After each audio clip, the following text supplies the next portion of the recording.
Yang memilih pemimpin Indonesia bukan hanya orang Indonesia saja, tetapi negara yang berkepentingan dalam tanda petik akan ikut bermain. Oke, ini hanya sekedar kalimat pembuka untuk mengingat saja. Inilah yang disebut state sponsor. Dan ini common practice atau perilaku biasa di banyak negara. Malaysia itu bermain, Singapura itu bermain, Cina itu bermain, Amerika itu bermain, Australia itu bermain, India itu bermain. Hanya kayaknya Indonesia yang kayaknya saat ini belum bermain karena belum mengerti bagaimana mengolah negara lain. Misalnya kita ingatkan tentang 10 sandera di Zamboanga lalu di Filipina Selatan. Kita negosiasinya lama untuk bisa melakukan operasional di ranah Filipina dan itu tidak mendapatkan respon segera oleh Filipina. Berapa bulan baru masalah itu selesai dan yang membuat kita kesal adalah sisi Filipina yang menerima di lapangannya pangkatnya hanya mayor. Sementara kita di Indonesia mengirim itu pangkatnya mayor jenderal atau bintang 2. Ini benar-benar pelecehan bagi saya loh, pendapat pribadi loh. Bagi saya sesungguhnya sikap Filipina itu mencerminkan Indonesia itu tidak dianggap oleh Filipina. Saat ini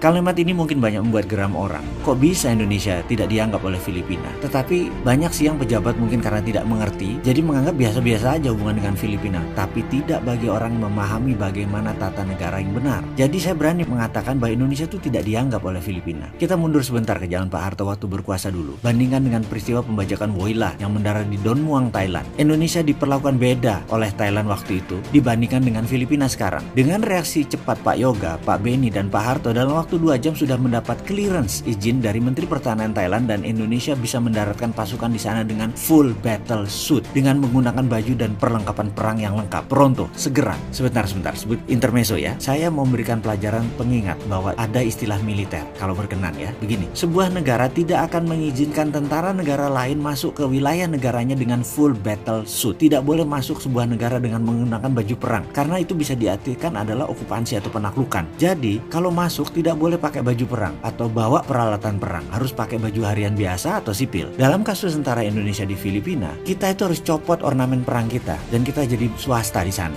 Contoh lain, ketika Amerika masuk ke Pakistan untuk mengambil dalam tanda petik Osama bin Laden, ini adalah occupation, penaklukan dengan paksa, itu adalah pelanggaran. Itu memang kampret kali ya Amerika itu. Jadi tulisan tentang Amerika dan Filipina itu hanya sebagai contoh bahwa faham apa yang dimaksud dengan full battle suit. Amerika waktu itu masuk ke Pakistan dengan full battle suit. Dalam peristiwa pembajakan kapal udara Woyla di Don Muang, Indonesia dapat clearance dengan full army battle suit dan armor, artinya boleh masuk lengkap dengan senjata. Hanya 2 jam setelah peristiwa terjadi dan dalam kurang dari 12 jam pembajakan itu selesai. Sama Kopassus disikat habis. Pesan moralnya, Indonesia zaman itu sangat dianggap oleh wilayah regional ASEAN dan dianggap oleh dunia. Oke, kita balik ke topik. Kita tidak boleh berdiam diri hanya mengurusi kebutuhan kita di dalam negeri. Kita harus segera membuat ekonomi Indonesia maju dan Indonesia harus disegani di wilayah kita. Itu saja pesan moralnya. Jadi solusinya yang lain bagaimana nih supaya kita dianggap? Coba kita action sekarang secara internasional. Haruskah kita tutup 4 selat di Indonesia? Haruskah kita buat listrik tenaga nuklir di Sumatera berbasis uranium? Dari mana uraniumnya? Dari Freeport, dari copper smelter yang nanti kita akan bangun itu menghasilkan uranium. Itu bisa menjadi bahan baku untuk proyek listrik tenaga nuklir di Sumatera. Bahkan belikan listriknya itu ke Singapura atau ke